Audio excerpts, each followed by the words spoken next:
Une rencontre, un appareil photo et de la compassion, c'est la règle de 3 de Matthieu Ricard.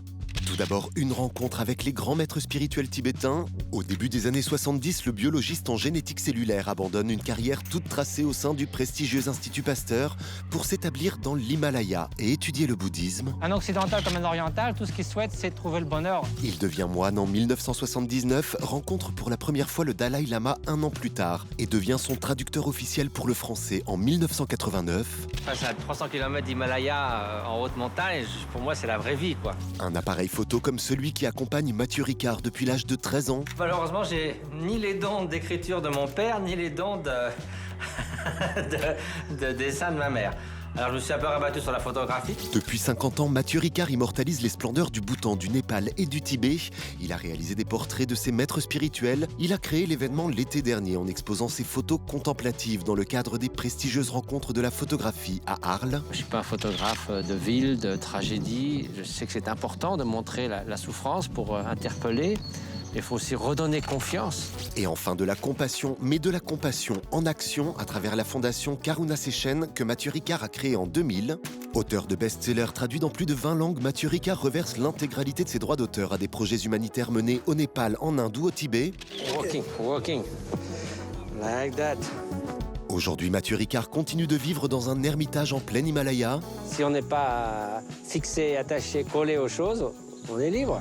On le surnomme souvent l'homme le plus heureux du monde. Ça vous va ce surnom? C'est la plus grosse blague de la planète.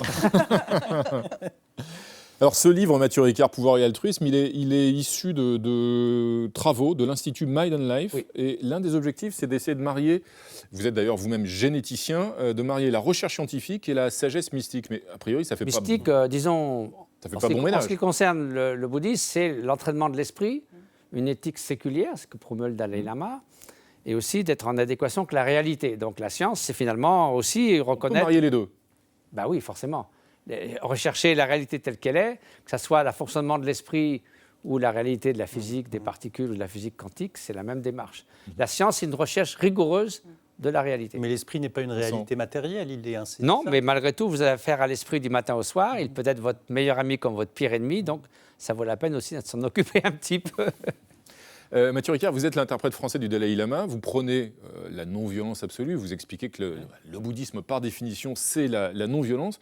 Mais on le voit au Tibet, face au pouvoir chinois, ça ne fonctionne pas, cette bienveillance non violente depuis 1959. En même temps, si vous avez eu des terroristes tibétains qui fassent sauter des avions, ça n'aurait pas arrangé les choses, parce qu'ils vont être voisins pour toujours, comme le dit le Dalai Lama.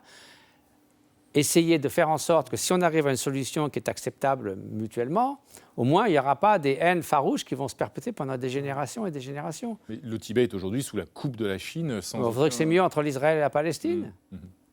Donc là, vous pensez que le chemin de la non-violence... Mais c'est le finira- seul.